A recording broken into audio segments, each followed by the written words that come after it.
सर्ववेदान्त सिद्धान्त गोचरं तमगोचरं गोविन्दं परमानन्दं सद्गुरुं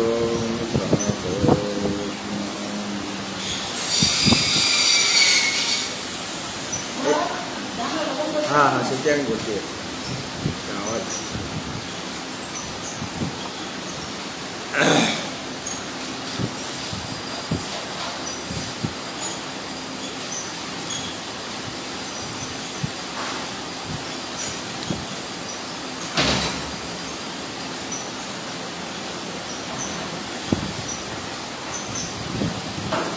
प्रातःकालीन सत्रे আমাদের আলোচ্য বিষয় জগদ্গুরু শঙ্করাচার্য প্রণীত বেদান্তের প্রকরণ গ্রন্থ বিবেক চূড়ামণি। গতকাল আমাদের 396 সংখ্যক শ্লোক হয়েছিল। সেখানে দেখানো হয়েছে যে মানুষ যতদিন সবাকার যে শরীরকে সবাকার মানে অমঙ্গলময়, যদি শরীরটা কখন অমঙ্গলময় হবে, যদি দেহে আমার আত্মবুদ্ধি তখন সবাকার। সেই সবাকার শরীরকে যখন মানুষ আত্মা বলে মনে করে তার সেবা করে, অর্থাৎ দেহকে ভালোভাবে রাখার জন্য অনেক পরিশ্রম করে। আর দেহ সম্বন্ধে মানে দেহের থাকার জন্য ঘর অমুক তমুক বা তার আত্মীয় স্বজন বন্ধুবান্ধব পুত্র মিত্র কলত্র সবগুলি এসে যায়। তো এই যে শরীরের লোকে সেবা করে অজ্ঞানতা বশত,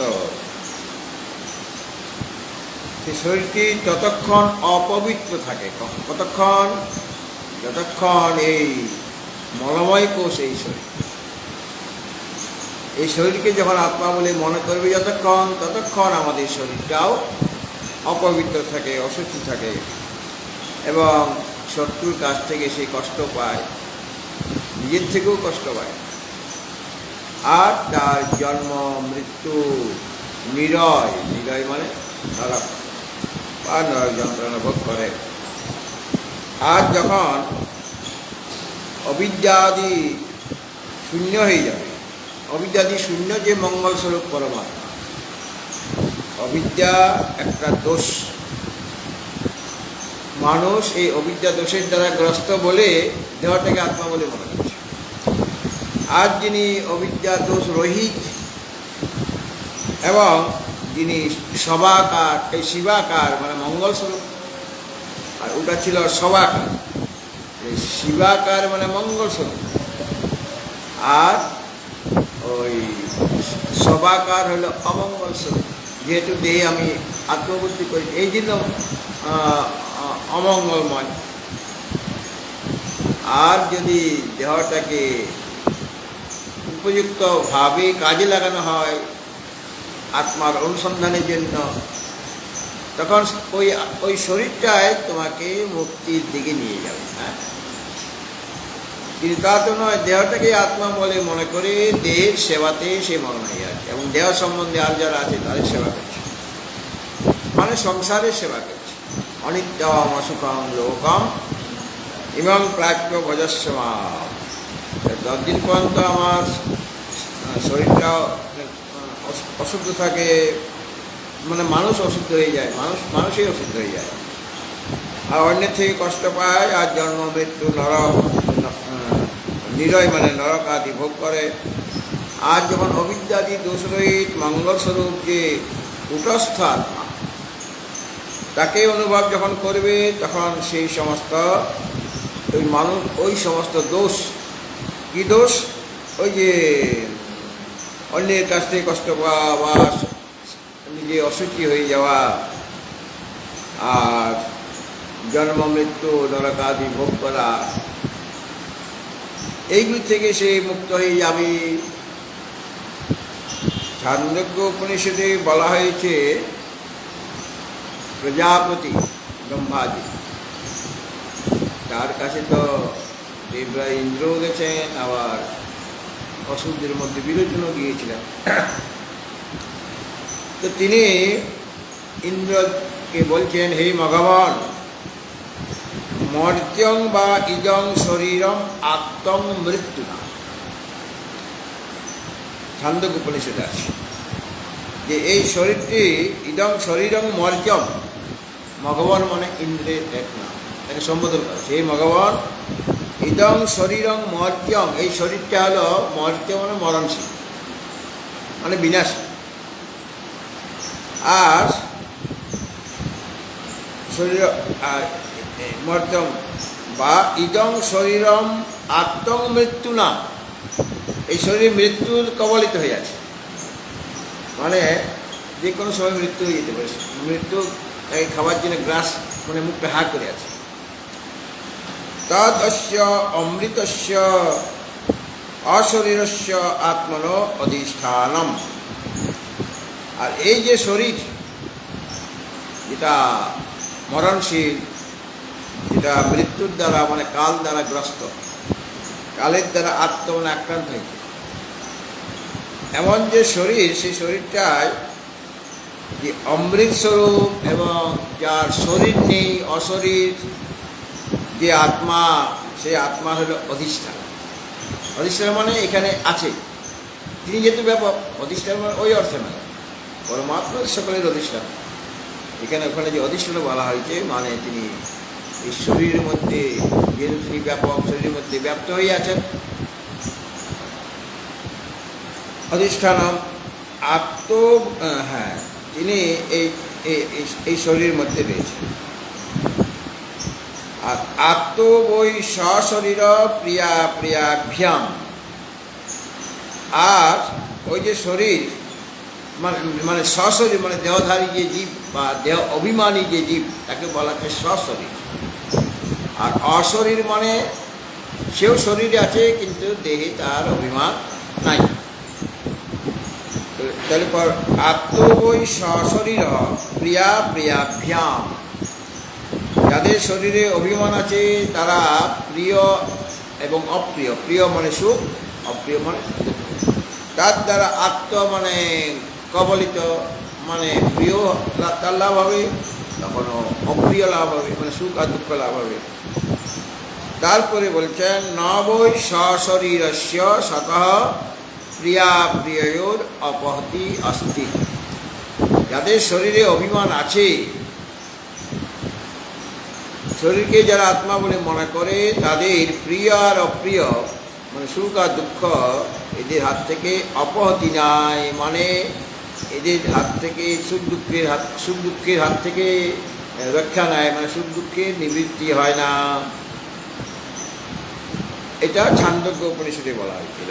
আর এই বিষয়ে মুন্ডক উপনিষদে বলা হয়েছিল যে জ্ঞাত্বা দেবং মুচ্যতে সর্বপাশই, সেই সম প্রকার যে আত্মা, তাকে জেনে মুচ্যতে সর্বপাশই, সমস্ত পাপ থেকে মুক্ত হয়ে যায়। যে এই যে শরীরের মধ্যে ব্যাপ্ত হয়ে আছে, যে শরীরটা বিনাশী, সেই বিনাশী শরীরের মধ্যে অবিনাশী তত্ত্ব একজন রয়েছেন। সেই অবিনাশী তত্ত্বের যিনি, সেই আত্মার যিনি অনুভব করবেন, তার এইগুলি হবে না। এইগুলি হবে না মানে সে পবিত্র হয়ে যাবে। আগে অসুখী ছিল, এখন পবিত্র। আগে অন্য থেকে কষ্ট পেত, এখন কষ্ট পাবে না। আর তার জন্ম মৃত্যু বা নরক যন্ত্রণা ভোগ করতে হবে না। এটা শ্রুতিতে বলা হয়েছে, মানে তিনি মুক্ত হয়ে যান। যারা অশরীর, এই যে অশরীর, সশরীর হলে তোমার শরীরটা, তুমি এখনো অসুখ, যে নিজের শরীরে অভিমান রেখেছে সেই ব্যক্তি অসুখ। আর যার শরীরে অভিমান নেই তিনি সুখী হয়ে গেলেন। আর তার জন্ম মৃত্যু হবে না মানে কি, তিনি মুক্ত হয়ে গেলেন। আত্মসাক্ষাৎকার করলে তিনি মুক্ত হয়ে যান। জ্ঞাত্বা দেবং মুচ্যতে সর্বপাশ হই, এটা মণ্ডক উপনিষদে রয়েছে, এই শ্বেতাশ্বতর উপনিষদ। জ্ঞাত্বা দেবং, দেবং মানে পরমাত্মানং, দেব মানে দেবতা, পরমাত্মানং জ্ঞাত্বা মানে সাক্ষাৎকৃত্য, সাক্ষাৎকার করে, সর্বপাশই মুচ্যতে সমস্ত রকমের বন্ধন থেকে মুক্ত হয়ে যান। এরপরে 397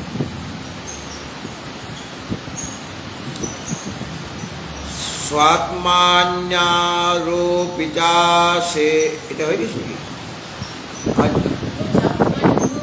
এটা কি হয়ে গেছে? হ্যাঁ এটা হয়ে গেছে, এটা ও আচ্ছা হয়ে গেছে, হ্যাঁ আচ্ছা এটা হয়ে গেছে, ওটা হয়ে গেছে না? কোনটা হবে? অসৎকল্প মানে 399 হবে। আচ্ছা এটা দেখো, অসৎকল্প বিকল্পোয়াং বিশ্বমিত্যেক বস্তুনি নির্বিকারে নিরাকারে নির্বিশেষে ভিদা কুতঃ। আগের শ্লোকে যে প্রজল্প মাত্র মানে শব্দ মাত্র বা নাম মাত্র বলা হয়েছিল, এটা ওটার থেকে আমি কোনো রকমই বার করেছি। গীতাতে তো সেই বাদ জল্প বিতরণটা আছে, সেটা কিন্তু অন্য, সেই জল্পটা আলাদা, সেটা এক রকমের তর্ক, নিজের মতকে পরমতকে খণ্ডন করার জন্য এটা করা হয় জল্প। তো জল্প সম্পর্কে বলা হয়েছে মানে গীতাতে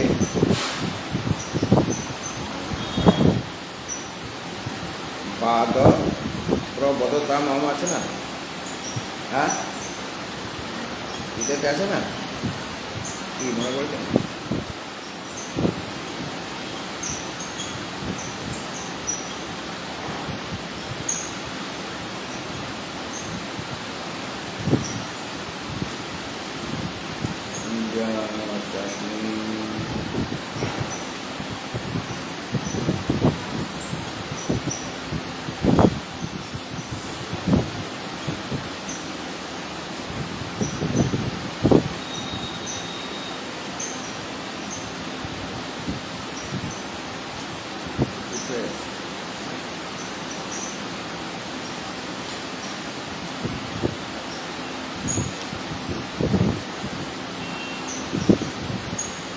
অধ্যাত্ম বিদ্যা বিজ্ঞানাং বাদ প্রবদতাম অহম, 10 অধ্যায় আছে। ওখানে দেখানো হয়েছে যে বাদ জল্প আর বিতণ্ডা, এই এরকম 3টা জিনিস আছে। তর্কশাস্ত্রে 3 রকমের তর্ক আছে, মানে আমাদের তর্কশাস্ত্র মানে আমাদের দার্শনিক সমস্ত মতে এরকম 3 রকমের তর্ক আছে। জিজ্ঞাসা পরতন্ত্র হয়ে মানে আমি জয়লাভ করব, এরকম ইচ্ছা নিয়ে যেভাবেই হোক নিজের মতটাকে স্থাপন সম্বন্ধীয় যে তর্ক, নিজের মতটাকে আমি স্থাপন করব যেভাবেই হোক, মানে আমি মানে শাস্ত্রার্থ হচ্ছে, আমি তো শাস্ত্রার্থে জয়লাভ করতে চাই। তো জয়লাভ করবার ইচ্ছা নিয়ে যেভাবেই হোক নিজের যে মত, সেই মতকে স্থাপন করার জন্য যে তর্ক, তার নাম হচ্ছে জল্প, মানে এর নাম জল্প, কিন্তু এই জল্প এখানে নয়। আর বিতণ্ডা হল যে পরপক্ষ দূষণ শুরু করবে, অন্যের মতে কি দোষ আছে, নিজের মতে সে কিছুই বলছে না, পরপক্ষ দূষণ সম্বন্ধী যে তর্ক, তার নাম বিতণ্ডা। আর বাদ কাকে বলে, যে জিজ্ঞাসু না হই মানে জয়লাভ করার ইচ্ছা তার নাই, মানে এরকমভাবে অন্যকে পরাজিত করবে সেই ইচ্ছাটা তার নয়, কেবল সত্য নির্ণয়ের জন্য। আসল ঘটনাটা কি, সত্য ঘটনা কি, তার জন্য উভয় পক্ষে যে বিচার, তার নাম বাদ। এই জন্য বাদ প্রবদতাম জল্প বিতণ্ড বলেননি, তিনি বাদ বলেছেন যে আমি বাদ, কারণ সেখানে সত্য নির্ণয় হবে। তাদের দুজনের মধ্যে কারো জয়লাভ করার ইচ্ছা নাই, কিন্তু সত্যটা নির্ণয় করাটাই হলো তাদের লক্ষ্য। তাহলে মানে জিজ্ঞাসু না হয়ে, মানে জয়লাভ করার ইচ্ছুক না হয়ে কেবলমাত্র সত্য নির্ণয়ের জন্য উভয় পক্ষে যে বিচার হয় তার নাম বাদ। তো জল্পটা তো ওখানে যেভাবেই হোক নিজের মতটাকে স্থাপন করব, সেটার নাম হচ্ছে জল্প।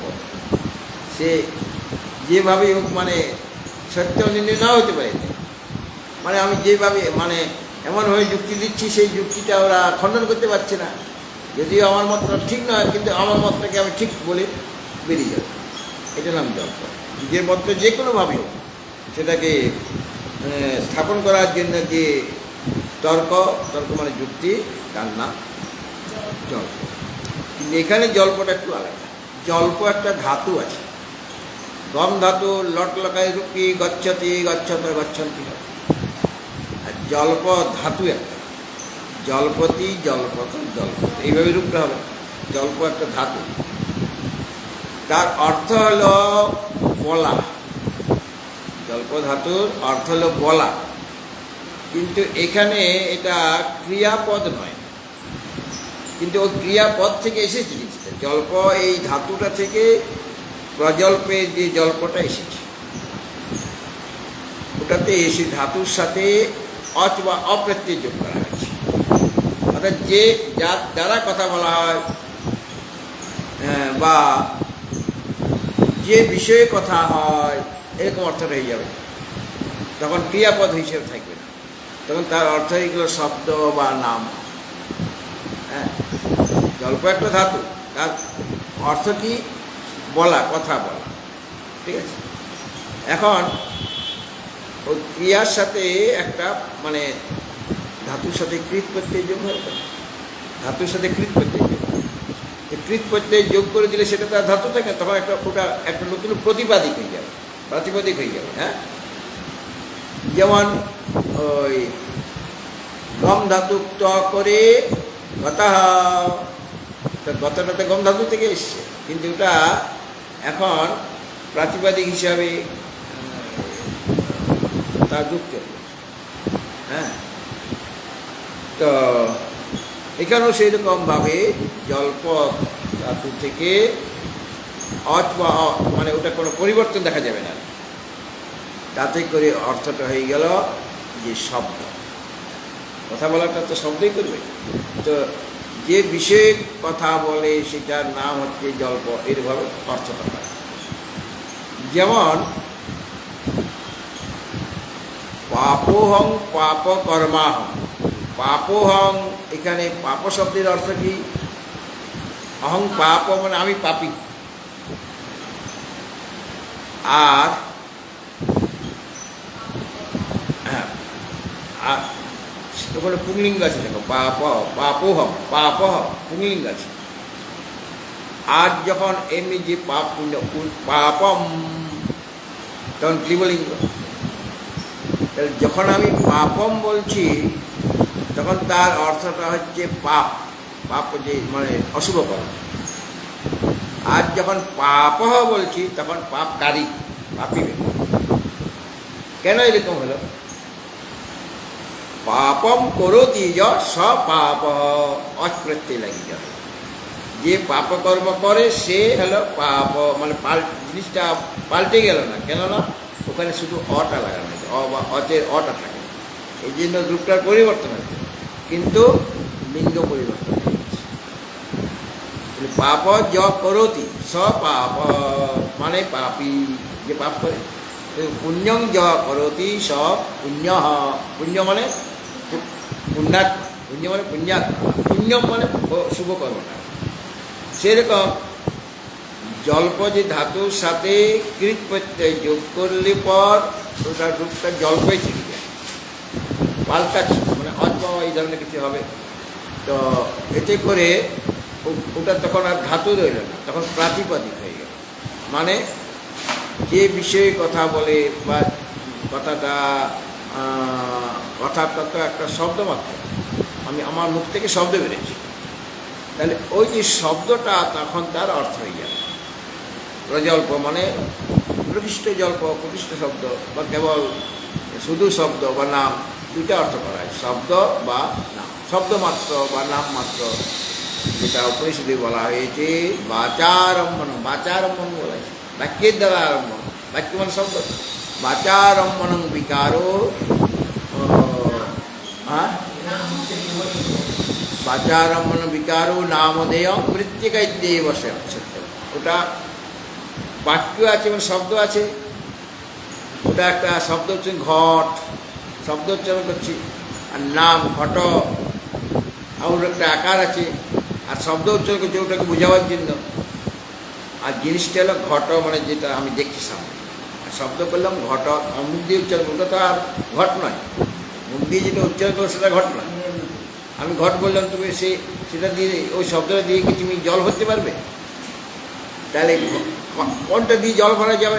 যেটা সামনে বস্তুটা আছে ওটা তার নাম হয়ে গেল, তার আকারটা সেটা দিয়ে হবে। সুতরাং ওই শব্দ আর নাম দুটাই ওই নামমাত্র, শব্দটা নামমাত্র। সত্য কি না মৃত্তিকাইতে সত্য, মৃত্তিকাটাই সত্য, মানে তার কারণটা সত্য, কার্যটা সত্য না, কারণটা হলো সত্য। তো এখানে বলা হয়েছে প্রজল্প মাত্র, মানে ওই যে জগৎ জ্ঞানের নিকট দৃশ্য হলো সেটা প্রজল্প মাত্র, মানে নাম মাত্র, মানে মিথ্যা, ওটা মিথ্যা মাত্র, অসৎ। এখানে আরো ওটা একে বলছেন অসৎ কল্প, কল্প মানে সদৃশ, কল্প মানে কি? সদৃশ মানে তুল্য, তুল্য অর্থে কল্পটা লাগানো হয়। আর অসৎ মানে বন্ধ্যা পুত্রাদি, বন্ধ্যা পুত্র, ওটা অসৎ। বন্ধ্যার কি পুত্র হয় না তো? বন্ধ্যা পুত্র যেমন অসৎ, অসৎ সেরকম ভাবে এক বস্তুনি, এক যে আত্মবস্তু আমার রয়েছে সেটা একজন, এই জন্য এক বস্তুনি, সে আত্মা কজন? একজন, এই জন্য এক বস্তুনি, অর্থাৎ এক যে আত্মারূপ বস্তু, সেই বস্তুতে বিশ্বম ইদম, মানে বিশ্বম ইতি অয়ং বিকল্প, বিশ্বম মানে জগৎ, জগৎ ইতি অয়ং বিকল্প, অর্থাৎ জগৎরূপ এই যে বিকল্প, সেখানে আমি দেখছি কোথায়? এক আত্মা। জগৎকে কোথায় দেখি? তার অধিষ্ঠান কি, আশ্রয় কি? আত্মা। এক যে আত্মবস্তুতে বিশ্বম ইতি অসৎ বিকল্প, এই যে বিশ্ব মানে জগৎ, জগৎরূপ যে বিকল্প, বিকল্প মানে কল্পিত পদার্থ। হ্যাঁ, যেমন সর্পটা কল্পিত পদার্থ কিনা, আরোপিত বস্তু। সর্পটা রজ্জুতে আরোপ করা হয়েছে অজ্ঞানতাবশত, সর্পটা যেমন আরোপিত বস্তু, আর সেখানে কি সত্যিকারের সর্প আছে? ওটা কল্পিত সর্প, সর্পটা ওটা কিছুই নেই, সেটা আমি জানি। সেরকম এই জগৎটা কীরকম? যে জগৎ ওই পরমাত্মাকে আশ্রয় করে প্রতীত হচ্ছে, সেটা কীরকম না অসৎ বিকল্প, এটা জগৎরূপ যে বিকল্প, মানে কল্পিত যে পদার্থ, বিকল্প মানে কল্পিত পদার্থ, জগৎ হল কল্পিত পদার্থ। কেননা ওই অধিষ্ঠান বিষয়ক আমার জ্ঞান নেই, অজ্ঞান আছে, সেই অজ্ঞান থেকে প্রসূত হয়েছে জগৎ প্রপঞ্চ তার কাছে। যে যার অজ্ঞান আছে, যার জ্ঞান অধিষ্ঠান বিষয়ে জ্ঞান আছে, তার ওই জগৎ দেখবে না। কিন্তু যার এখন অজ্ঞান আছে, তার সেই জগৎরূপ যে কল্পিত পদার্থ, যেটা পরমাত্মারূপ বস্তুতে রয়েছে, সেটাকে অধিষ্ঠিত করে কিন্তু দেখা যাচ্ছে।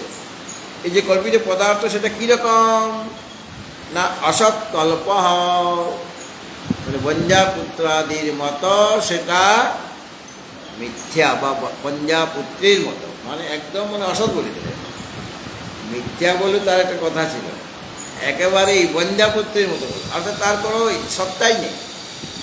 আসলে জগতের তো সত্তাই নেই, জগতে সত্তা বলে কিছু নাই তো, যেটা মায়া বসিতে দেখি কল্পিত পদার্থ। হ্যাঁ, বিবর্ত হয়েছে মানে আরোপিত হয়েছে, তো এটা অধিষ্ঠানে আরোপিত হয়েছে। সর্বরে যেমন রজ্জুতে আরোপিত মানে অধ্যস্ত, সেরকম জগৎটা পরমাত্মাতে অধ্যস্ত হয়ে গেছে। আর অধ্যস্ত হওয়াতে ওটা তো কোনো বস্তু নয়, ওটা হচ্ছে কল্পিত পদার্থ, কেননা মায়া থেকে রচিত, সব মায়া থেকে রচিত, এই জন্য কল্পিত পদার্থ বলা হচ্ছে। এবং সেই বিশ্বটা কীরকম, যেটা কল্পিত পদার্থ সেটা অসৎ কল্প মানে অসৎ তুল্য, মানে বন্ধ্যাপুত্রাদির মতো অসৎ। আর নির্বিকারে নিরাকারে নির্বিশেষে, যে আত্মা নির্বিকার, এটা আত্মার স্বরূপ বলা হচ্ছে। নির্বিকারে মানে নির্বিকার মানে বিকার যার মধ্যে নেই, যে আত্মাতে নেই। নিরাকার, যার আকার নাই। নির্বিশেষ মানে কোনো ধর্ম নাই, বিশেষ মানে ধর্ম, বিশেষ মানে ধর্ম, নির্বিশেষ মানে নির্ধর্ম। এমন যে আত্মা, সে আত্মা কীরকম,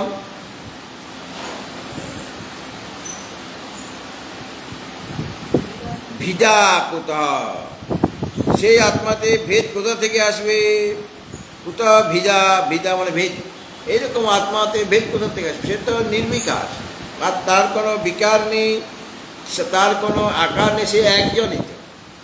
আর তার থেকে অতিরিক্ত কোনো বস্তু হয়েছে না, সব তো বন্ধ্যাপুত্রের মতো। হ্যাঁ, জগৎ প্রপঞ্চ সব বন্ধ্যাপুত্রের মতো, অসৎ।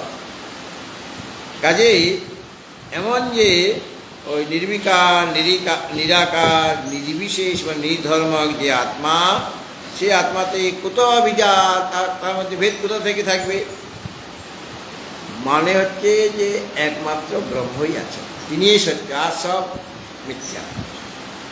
আর তিনি নিত্য, আর সব অনিত্য। তিনি বস্তু, আর সব অবস্তু, বস্তুই নয়। আমরা তো বলি আমি এই একটা বস্তু আনতে যাচ্ছি, বলি না, একটা জিনিস মানে বস্তু আনতে যাচ্ছি। কী বস্তু আনলে, 1 কিলো চাল আনলে, 1 কিলো ডাল আনলে, শাক সবজি আনলে, এইগুলিকে আমরা বস্তু বলছি, বস্তু বলে মনে করি। আসলে ওগুলি বস্তু নয়। বস্তু কাকে বলি, বসতি সর্বেষু ভূতেষু, সমস্ত ভূতে যিনি নিবাস করেন, পরমাত্মা নিবাস করেন। আর যস্মিন সর্বাণি ভূতানি নিবসন্তি, যার মধ্যে সমস্ত প্রাণী নিবাস করে, আসলে যাকে আশ্রয় করে থাকে, অধিষ্ঠান পরমাত্মা, তিনি হলেন বস্তু। তাহলে এরকম বস্তু কজন, একজনে। আর বাকি সব যেগুলিকে আমরা বস্তুর পেছনে ছুটছি, বস্তুর পেছনে আমরা ছুটছি না, আমরা শব্দ স্পর্শ রূপ গন্ধ অনিত্য বস্তু, অনিত্য মানে বস্তুটা ব্যবহারিক একটা ভাষায় এসে গেছে, মানে অনিত্যের পেছনে ছুটছি, মানে যেগুলি আমাদের দুঃখের কারণ, মানে আমরা ডেকে ডেকে দুঃখ আনছি। কুমির ঘরে ছিল না, আমি খাল কেটে দিলাম, নদীর সাথে যোগ করে দিলাম, আরে কুমির ভাই আসো আসো আমার ঘরে আসো, খাল কেটে কুমির আনা মতো অবস্থা। অর্থাৎ ওই যে আমার মধ্যে কোনো আসলে দুঃখ ছিল না, কেবল আনন্দই ছিল, কিন্তু ওই দেহাদিতে আমার আত্মবুদ্ধি হয়ে যাওয়াতে দুঃখটা তখন থেকে শুরু হয়ে গেল, তখন দুঃখ সুখ মহাইতে সব এসে গেল। আর নির্বিকল্প এই নিরাকার যে পরমাত্মা, তাতে ভেদ কী করে সম্ভব, মানে দ্বৈত কী করে থাকবে, কেননা ব্রহ্মই তো হলেন একমাত্র সত্য বস্তু, আর তো সব মিথ্যা। ব্রহ্মে কোনো দ্বৈত ভাব নেই, মানে দ্বিতীয় কিছুই নেই, কারণ যদি নির্বিকার, তার মধ্যে থাকবে কী করে, নিরাকার নিরবয়ব, তার মধ্যে থাকবে কেমন করে। তো নিরাকার যিনি নির্বিকার, মানে বিকার যার মধ্যে নেই, তার থেকে কোনো কিছু উৎপন্ন হচ্ছে নির্বিকার। আর যিনি নিরাকার, তার কোনো আকার নেই। আর যিনি নির্বিশেষ, মানে কোনো বিশেষ বা ধর্ম তার মধ্যে নাই, কোনো বিশেষ গুণ নাই, কোনো ধর্ম নাই। সুতরাং এই জগতেও বস্তুত নাই। কেন নাই? তার থেকে অতিরিক্ত কোনো জিনিসই নেই। কিন্তু অজ্ঞানতাবশত আমরা কি করছি, এই কল্পিত যে জগৎকে সত্য বলি আমরা মনে করি। এটা কল্পিত। আমি তো মনে মনে অনেক কল্পনা করতে পারি, ভাবতে পারি। কল্পনা করতে তো কোনো মানে নাই, চিন্তা করতে তো কোনো অসুবিধা নেই। আমি নানা রকম ভাবনা করছি, চিন্তা করছি। হ্যাঁ, আর শুয়ে আছি ছেঁড়া কাঁথাতে। হ্যাঁ, আর আমার ছেঁড়া কাঁথায় শুয়ে, সে ভিখারি ছিল আর কি, ভিখারি ছেঁড়া কাঁথায় শুয়ে আছে। আর ভিক্ষা করে ছাতু পেয়েছি, ছাতু। তারপরে ওই ছাতুগুলি সেই সংগ্রহ করে রাখে আর কি। সে ভাবছে দুর্ভিক্ষ যখন হয়ে যাবে তখন এই ছাতুগুলি বিক্রি করব, তখন অনেক অনেক টাকা পাওয়া যাবে। তারপরে সেই ছাতু বিক্রি করে অনেক টাকা হয়ে গেল, মানে এখনও শুয়ে আছে আর ইয়ে হয়নি, মানে এখনও ঘুমটা আসেনি, চিন্তা করছে এরকম। তারপরে অনেক টাকা আসবে, তারপরে ওই টাকা দিয়ে আরেকটা ব্যবসা করব। ধীরে ধীরে আমার ব্যবসা বাড়বে, 2-3টা ব্যবসা আমি শহরের মধ্যে করে ফেলবো, আমার অনেক টাকা হয়ে যাবে। আর আমি ঘর বাড়ি বানাবো। সেই ঘর বাড়ি যখন হয়ে যাবে, একজন ঘরণী চাই, তাহলে বিয়ে করব। আর সে যদি আমার কথা মতো তাকে চলতে হবে, আর সে যদি কথা না বলে তাহলে এইভাবে তাকে মারবে। আর ছাতুর হাড়ি ভেঙে গেল। এইটা হলো কল্পনা। হ্যাঁ, তো কাল্পনিক এইগুলি কিছুই নেই। মানে আমরা নানা রকম কল্পনা করতে পারি, কিন্তু সেই কল্পনাগুলি সত্য নয়। বা আমি মনে করছি আমি এখানে বসে একটু রসগোল্লা খাচ্ছি, মনে মনে চিন্তা করছি প্লেটে রসগোল্লা দেওয়া আছে, এগুলি খাচ্ছি। তো খাওয়াটাও মানে মিথ্যা কল্পনা। আর সামনে যে একটাতে রসগোল্লা আছে, একটা প্লেটে অনেকগুলো প্লেট, একটাতে ক্ষীর দেওয়া আছে, একটাতে সর ভাজা আছে, আর একটাতে লাড্ডু আছে, আর আম, লিচু এখন আমটা আছে, আনারস, কাঁঠালের কোষ দিয়েছে অনেকগুলো প্লেটে। এইভাবে আমি খুব খাচ্ছি 3-4টে চামচে দিয়ে দিয়েছে। রসগোল্লার জন্য একটা, ক্ষীর দেওয়ার জন্য একটা, বাপরে বাপ, খুব আনন্দ এসে খুব মোটা হয়ে যাব। তারপরে ভাবছি যে তাহলে এখন তাহলে 5টা খাই, পরে 5টা খাবো। এগুলো একটাও নেই।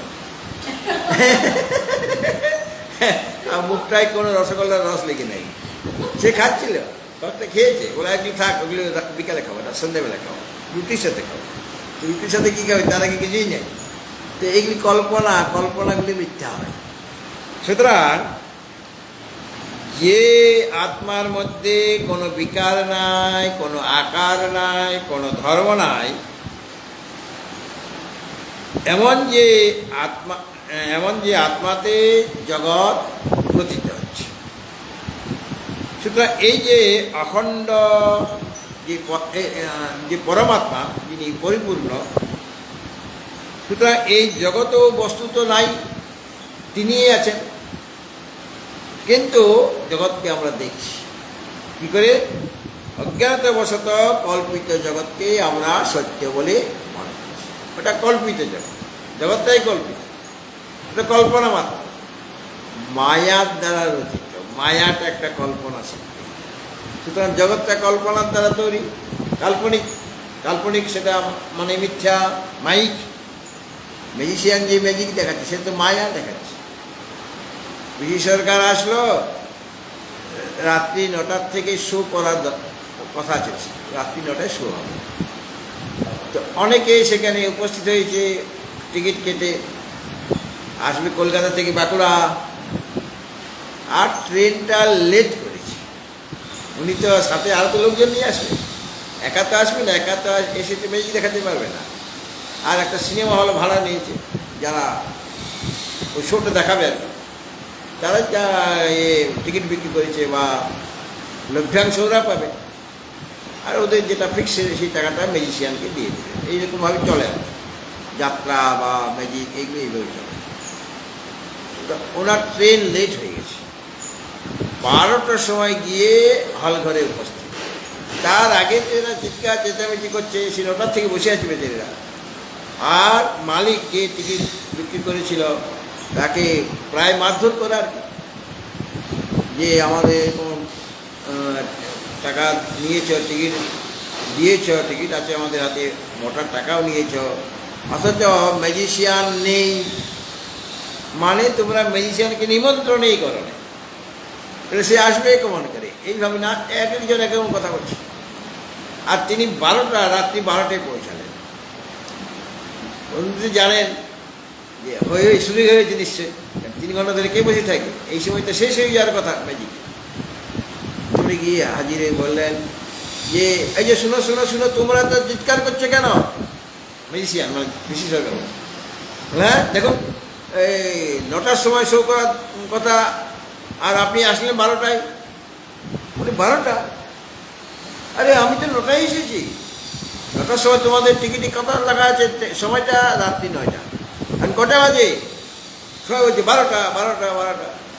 বলে না না, তোমাদের ঘড়িগুলো ভুল দেখছো, এখন এই মাত্র 9টা ঘন্টা পর। ঘড়িগুলো দেখো, সকলে ঘড়ি আছে তো হাতে, ঘড়িগুলো দেখো। সকলে ঘড়ি দেখছে, সবাই দেখছে 9টা, সব চুপ হয়ে গেছে, সকলের ঘড়ি 9টা। একজনের ঘড়ি যদি 9টা হয়েছে তাহলে এটা বোধহয় বন্ধ হয়ে গেছে, সকলের ঘড়ি 9টা। তখন পিসি সরকার বললেন আমার গাড়িটা লেট করেছে, বাঁকুড়ার গাড়ি, বাঁকুড়কে এত পাত্তা দেয় না, এই জন্য 3 ঘন্টা লেট, এই জন্য আমি রাত্রি 12টায় আপনাদের সামনে উপস্থিত। আসলে এখন রাত্রি 12টাই বাজে। এখন তো দেখুন আপনাদের ঘড়িতে কটা বাজে, তখন দেখি সবাই 12টা, রাত্রি 12টা। বলে আমি খুব ক্লান্ত হয়ে আছি, আমি এখন ম্যাজিক দেখাতে পারবো না, এইটাই তোমাদের আমি একটা ম্যাজিক দেখালাম, তবে তোমরা টিকিটগুলি রেখে দিলে, আগামীকাল এইখানে আমি আবার শো করবো, ওই টিকিটেই আর টিকিট কাটতে হবে না, ওই টিকিটেই তোমরা আগামী দিনে আমারই শো দেখতে পাবে। আজকে আমি ক্লান্ত, এইটা প্রথম দিনে এই ম্যাজিকটা দেখালাম, একবার দেখছি 9টা, আরেকবার দেখছি 12টা, তাহলে তোমাদের মতিভ্রম হয়েছে, এই জন্য চিৎকার করছিলে। এইভাবে মায়া, আসলে 12টাই বাজছিল, কিন্তু ওরা দেখছে 9টা, এটা মায়ার খেলা। সবাইকে মানে ম্যাসমেরিজম করে দিচ্ছে। হ্যাঁ না না না, সত্যি কথা, ঘটনা। হ্যাঁ হ্যাঁ, এসেছে সব জায়গায় তুমি যেতেন। তো আমরা বাঁকুড়ার লোক বলবো এইখানেই ঘটনাটা ঘটেছে, আসলে ঘটনাটা ঘটেছে কোথাও, কিন্তু বাঁকুড়ার লোক বলে এখানে এটা ঘটনা। তো পুরুলিয়ার লোক বলে না না এখানে না, এখানে। তো যাই হোক, কথাটা মানে মেডিসিনে এই কাজটা করতে পারে না। তো এখানে এই যে আমরা জগৎকে দেখছি, অজ্ঞানের জন্য, অজ্ঞান কিসে অজ্ঞান, অধিষ্ঠান বিষয়ক অজ্ঞান, মানে ব্রহ্মকে ব্রহ্ম বলে বুঝতে পারিনি, অধিষ্ঠানের জ্ঞান আমার নেই, এই জন্য সেখানে আমরা জগৎ দেখছি এবং জগৎকে সত্য বলে মনে করছি। আর বিচার যদি করি তাহলে দেখা যাবে যে, বিচার করলে তখন বোঝা যাবে যে এই জগৎটা অসৎকল্প, মানে বন্ধ্যাপুত্রের মতোই মিথ্যা, বা এত দূরে যদি না যায়, বন্ধ্যাপুত্রের সাথে যদি তুলনাও না করি, মিথ্যা। অর্থাৎ যেমনভাবে বন্ধ্যাপুত্র, শশশৃঙ্গ, ওগুলো যেমন আছে, ওগুলি সব অসৎ বলা হয়। বন্ধ্যাপুত্র হবে না, শশশৃঙ্গ, আকাশ শশশৃঙ্গ, খরগোশের শিং বা কচ্ছপের লোম আছে কি, কচ্ছপের লোমেই হয় না, এইগুলি মানে একটা শব্দ আছে, কিন্তু বস্তুটা নাই, কেউ কোনোদিন দেখে। কিন্তু জগৎকে তো আমরা দেখছি, এই জন্য জগতের একটা ব্যবহারিক সত্তা আছে, আর ওটার ব্যবহারিক সত্তা কেবল শব্দটাই আছে, কেবল শব্দটাই আছে। কচ্ছপের লোম, এটা লোকে ব্যবহার করে শব্দ। বা তুই যে আকাশ কুসুম হয়ে গেলি বন্ধুকে দেখেই বলছি, মানে আকাশে যেমন কুসুম হয় না, তো সে একই অবস্থা, তো দেখা পাই ভার। এই জন্য আমরা বলি তুই তো একবারে আকাশ কুসুম হয়ে উঠবি। বলি কিনা, তাহলে শব্দটা আছে, কিন্তু আকাশ কুসুম বলে কোনো বস্তু নাই। তো ওটা যেমন মিথ্যা, বা জগৎকে যে ব্যবহারিক অবস্থায়, মানে আমরা যখন মায়ার অধীন হয়ে আছি, তখন আমার কাছে, মানে সেই জীবের কাছে জগৎটা সত্য বলে মনে হয়। আসলে তার পারমার্থিক সত্তা নাই, এবং পারমার্থিক সত্তা কেবলমাত্র পরমাত্মারই থাকে। তার একজনের পারমার্থিক সত্তা আছে, তিনি একমাত্র সৎ। আর যেগুলোকে নাম রূপ নিয়ে যাদের দেখছি, যাদের নাম আছে, রূপ আছে, জাতি আছে, গুণ আছে, ক্রিয়া আছে, তাদের একটা কিছুক্ষণের জন্য সত্তা আছে। যতক্ষণ অজ্ঞান আমার আছে ততক্ষণ তার সত্তা, ততক্ষণ ওগুলিকে আমি সত্য বলে মনে করছি। যদিও সত্য বলে তোমার কাছে মনে হচ্ছে, তথাপি ওটা মিথ্যা, মানে কল্পিত। যেমনভাবে স্বপ্নকালে স্বপ্ন দৃষ্ট যে বস্তুগুলি, তার একটা সত্তা আছে কি না, আমি লোকজন দেখতে পাচ্ছি, তাহলে সত্তা ওই অবস্থায় আছে। নিদ্রা অবস্থায় আমার সত্তা আছে যখন স্বপ্ন দেখছি, কারণ সেই বস্তুগুলি চলছে, ট্রাম চলছে, গাড়ি চলছে, মানুষজন চলাচল করছে, কথাবার্তা বলছে। সেই কথাবার্তাগুলি আপনি কানে শুনতে পাচ্ছেন, এই কানে শুনতে পাচ্ছেন না, কিন্তু আর একটা কান। কারণ এই কানে যেটা আপনি আপনার শরীরটা যে বিছানায় পড়ে আছে, সেখানে গিয়ে আমি যদি বলি চন্দনদা উঠুন, আপনি তো ফ্রেন্ড রিকোয়েস্ট পাঠিয়েছিলেন, আবার রিমুভ করে দিলেন কেন, আপনি শুনতে পাবেন কি? শুনতে পাবেন। কিন্তু অন্য স্বপ্নে যাদের দেখতে পাচ্ছেন, তারা যদি কথা বলে তখন আপনি শুনতে পাবেন, তবে এই কানে শুনতে পাবেন না। যে শরীরটা তৈরি হয়েছে স্বপ্নের শরীর, সেই শরীরটা শুনতে পাবেন, আপনার এই শরীরটা শুনতে পাবেন না। এই কান শুনতে পাচ্ছে না, সেটা স্বপ্নের কান। স্বপ্নের কান স্বপ্নের শব্দ শুনবে। তো তারও কিছুক্ষণ সত্তা আছে, যতক্ষণ তোমার স্বপ্ন ততক্ষণ সত্তা। ঘুম ভেঙে গেলেই সত্তা নেই, ওটা হলো প্রাতিভাসিক সত্তা, তাই না? জেগে গেলেই, নিদ্রা যখন ভেঙে যাবে, তখন ওই বস্তুগুলি যেগুলি দেখছিলাম তার সত্তা থাকবে না। ততক্ষণ যখন দেখছিল ততক্ষণ সেটা সত্য। আর জেগে গেলেই, মানে সাধারণভাবে নিদ্রা ভঙ্গ হয়ে গেলেই বস্তুগুলি মিথ্যা বলে আমাদের কাছে বলছে।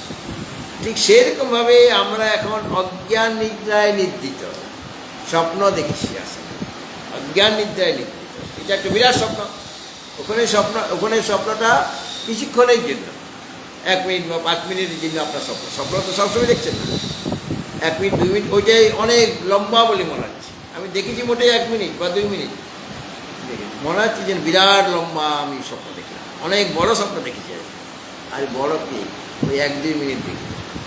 আর কত লোকজন, কথাবার্তা। আর আমি তো আমেরিকায় চলে গেছি, পাসপোর্ট ভিসা আমি দেখলাম, আমার পাসপোর্ট আছে, ভিসা আছে, স্বপ্নের পাসপোর্ট। আমার এমনিতে পাসপোর্টই নেই, ভিসাই নেই, কিন্তু এখানে দেখছি আমার পাসপোর্ট ভিসা সব আছে। আমেরিকায় গেছি, আর সেখানে আমি এখন বাসিন্দা হয়ে গেছি আমেরিকা। আর কোনোদিনই ভারতে যাব না, এখানে আমার অনেক লোকের সাথে পরিচয় হয়ে গেছে। মোটেই 1-2 মিনিট সেই স্বপ্নের শরীরে গেছে, আমি যাই। ততক্ষণ আমেরিকা সত্য, আমেরিকার লোকজন সত্য। আর যখনই ঘুমটি ভেঙে গেল, তখন ওই ছেঁড়া খাতে শুয়ে আছে। তো কতক্ষণ সত্য, যতক্ষণ তুমি স্বপ্নটা দেখছো। এটা হলো প্রাতিভাসিক সত্য। আর জগৎটা অনেক বেশি সময় ধরে আমি দেখছি। যতক্ষণ আমার সেই জীবন, ততক্ষণ ধরে আমি জগৎ দেখছি। কেন? অজ্ঞান নিদ্রায় নিদ্রিত হয়ে অনাদিকাল থেকে জগৎ দেখছি, অনাদিকাল থেকে। এর আগে তো আমার বহুনি মেয়ে ব্যতীত আমি জন্মানিত বচান, অনেক জন্ম ব্যতীত এগিয়েছি। কাজে জন্ম ধরে আমি জগৎকে সত্য বলেই মনে করে আসছি। কেননা অজ্ঞান নিদ্রা আমার ভঙ্গ হয়নি, এই জন্য এত লম্বা আমার স্বপ্নটা। এই স্বপ্নটা বিরাট লম্বা, জন্মের পর জন্ম আমার স্বপ্ন চলছে। এই জগৎকেই আমি সত্য বলে মনে করছি। আমার ক্ষুধা আছে, পিপাসা আছে, জরা আছে, ব্যাধি আছে, সুখ আছে, দুঃখ আছে, জন্ম আছে, মৃত্যু আছে। কিন্তু এটা কতক্ষণ সত্য বলে সত্য থাকবে? যদি মানে কতক্ষণ সত্য থাকবে? যখন তুমি অজ্ঞান নিদ্রা থেকে উঠে পড়বে, মানে ঠেলে জাগিয়ে দিবে, জ্ঞান জ্ঞান জ্ঞান জ্ঞান লাভ করবে। ঠেলে ঠেলে উঠিয়ে দিলে কি তোমার জ্ঞান লাভ হবে? অজ্ঞান নিদ্রা মানে বিরাট নিদ্রা, অজ্ঞানটাই নিদ্রা। অজ্ঞান নিদ্রা মানে ব্রহ্মকে ব্রহ্ম বলে জানতে পারিনি, এটাই নিদ্রা। তো অজ্ঞান নিদ্রা ভঙ্গ মানে গুরু তোমাকে জ্ঞানের উপদেশ দেবেন। সেই জ্ঞান যখন লাভ হয়ে যাবে তখন অজ্ঞান ভেঙে যাবে, অজ্ঞান দূর হয়ে যাবে। আর অজ্ঞান দূর হয়ে গেলে তখন জগৎটা মিথ্যা বলে আপনার কাছে পরিচিত হবে, ওই পোড়া দড়ির মতো। সুতরাং এই যে জগতের সত্তা, এটা হলো একটা ব্যবহারিক সত্তা। এটা মূল অবিদ্যা দূর না হলে, অবিদ্যার জন্য এটা হয়েছে, মূল অবিদ্যা দূর না হলে এই ব্যবহারিক সত্যতা আমার মন থেকে যাবে না। আর প্রাথমিক সত্তা, এর জন্য মূলাবিদ্যাকে দূর করার দরকার নেই। তুমি ঘুম ভেঙে গেলে, ঘুম ভেঙে গেল, সাথে সাথে তুমি সেগুলিকে মিথ্যা বলে মনে করতে পারবে। ঘুমটা ভাঙানোর দরকার। তুলাবিদ্যার মূলাবিদ্যা মূলাবিদ্যার জন্য জগৎকে সত্য বলে মনে হচ্ছে, আর তুলাবিদ্যার জন্য এই রজতী সর্প বা স্বপ্নে এই সমস্ত দেখছি। সুতরাং কল্পিত জগৎকে মানুষ সত্য বলে মনে করছে কেন? অজ্ঞান নিদ্রায় নিদ্রিত, অধিষ্ঠানকে সে জানতে পারেনি। আর বিচারের দ্বারা যখন ব্রহ্মাত্মার অনুভব হবে, মানে আত্মসাক্ষাৎকার করবে, তখন অজ্ঞান দূর হয়ে যাবে, মানে নিদ্রাটা দূর হয়ে যাওয়া। আমি জেগে গেলাম, অজ্ঞান রূপ নিদ্রা যখন দূর হয়ে যাবে, তখন প্রারব্ধবশত যদি তোমার এখনো শরীরটা টিকে আছে, মনে করে জীবন মুক্ত হয়েছে, এখনো প্রারব্ধ কর্ম আছে তোমার, এখনো শরীরটা চলে যায়নি, কেন? প্রারব্ধবশত জাতি, আয়ু আর ভোগ। জাতি মানে জন্ম হয়েছে, আয়ু ভোগ মানে সুখ দুঃখ ভোগ, আর আয়ু মানে কতবার শ্বাস ছাড়বো, কতবার শ্বাস গ্রহণ, ওইটা আয়ু। কত বৎসর বাঁচবে এটা আয়ু নয়। আমার লিমিটেড, কতবার ছাড়বো, কতবার গ্রহণ, এটা লিমিটেড, আনলিমিটেড, লিমিটেড। সেইটা আমি খরচ করছি কেমন করে? আমার তো পকেটে টাকা আছে, আমি 1000 টাকা নিয়ে বেরিয়েছি বা 10,000 টাকা নিয়ে বেরিয়েছি, ওটা আমার লিমিটেড টাকা। এটিএম ফেটিএম তখন নাই, 10,000 টাকা নিয়ে বেরিয়েছি। এখন আমি যেমনভাবে, আমি মনে করো হরিদ্বারে থাকবো, তো কতদিন থাকবো না, সেটা আছে। আমি খরচ করছি কেমন করে? 10,000 টাকা যদি না, কিন্তু খরচটা আমি যদি কোনোরকমভাবে 1 টাকা 2 টাকা দিয়ে চালিয়ে দিই, কোথাও ছত্রে খাবার দিচ্ছে, সেখানে গিয়ে খাবার কিনলাম, হোটেল গেলাম না, টাকা আমি খরচ কম করছি, তাহলে অনেক দিন থাকা যাবে। আর যে ওই বিলাসীদের মতো খুব খরচ করে দিচ্ছে, একদিন সব ফুট হয়ে যাবে, একদিনে বেশি থাকতেই পারবে না, তাই তো? বা 10 দিন থাকলো। আরেকজন সেই বছরের পর বছর থেকে যাচ্ছে ওখানে 10,000 টাকা দিয়ে, সে আরও মানে মানে বেশ কিছুদিন থেকে যাবে, মানে বেশি দিন থাকতে পারবে। খরচটা তুমি কীভাবে করছো? সেরকমভাবে তুমি শ্বাস প্রশ্বাস যে ত্যাগ গ্রহণ করছো, কতবার করছো মিনিটে? যদি কমিয়ে দেওয়া, যদি প্রণাম করে বসে থাকো, যদি কুম্ভক করো, যদি সমাধিস্থ হয়ে যাও, তাহলে হবে? তাহলে পর শ্বাস প্রশ্বাস কি বেশি চলবে? কমে যাবে, তাহলে সময়টা তোমার বেড়ে যাবে কিনা? শ্বাস প্রশ্বাস তো ওটা তো লিমিটেড, ভারতবর্ষ তো লিমিটেড ওই শ্বাস প্রশ্বাস, কিন্তু আমি খরচ কম করব। খরচ কম করলে আমার আয়ুটা বেড়ে যাবে। এইভাবেই তো মহাপুরুষের আয়ু বেড়ে যাচ্ছে, তারা সমাধিস্থ হয়ে যাচ্ছেন, সকলে কুম্ভক করে বসে থাকেন, শ্বাস প্রশ্বাস রোধ করে বসে আছেন, বলে তাহলে আয়ু বেড়ে গেল। তাহলে প্রারব্ধ কর্মবশত যতদিন সে মানে ওই দিন যার জ্ঞান হয়ে গেছে, তার এখনও তিনি বেঁচে আছেন, যেহেতু প্রারব্ধ কর্ম তার রয়ে গিয়েছে, তখন তো তিনি এই জগৎকে জগতেই দেখবেন, গাছপালাকে গাছপালা রূপে দেখবে না। আমার জ্ঞান নেই, আমি গাছপালা দেখি, ওনার জ্ঞান হয়ে গেছে, উনি কি গাছপালার সামনে এত দেখতে পাবেন না? দেখতে পাবো তো, দেখতে তো পাবে। তাদের কাছে দৃশ্য জগৎ প্রতীত হচ্ছে, কিন্তু তাকে সে মিথ্যা বলে মনে করে, দৃঢ় বিশ্বাস আছে এটা মিথ্যা, যেহেতু তার আত্মসাক্ষাৎকার হয়ে গেছে। আর যে অজ্ঞানী পুরুষ, সে বলবে না না, মিথ্যা হতেই পারে, এটা সত্য। আরে সাক্ষাৎভাবে আমার ক্ষুধা পিপাসা বাড়ছে, আপনি বলছেন জগৎ নাই, ও আমার ছেলে মেয়ে, আপনি বলছেন কেউ নাই, সব তো আছে, আমার প্রিয়জন অপ্রিয়জন কথা আছে, আমার গাড়ি বাড়ি আছে, আপনারও আছে, এগুলো সব মিথ্যা। মিথ্যা হলে সব কিছু দিয়ে দেন আপনার বাড়িটা। জগৎটা মিথ্যা, আপনার যদি ঘরটা মিথ্যা হয় জগতের অবস্থা, তাহলে মিথ্যা জিনিসটা দিতে তো কোনো আপত্তি দেবেন, দেবেন। সুতরাং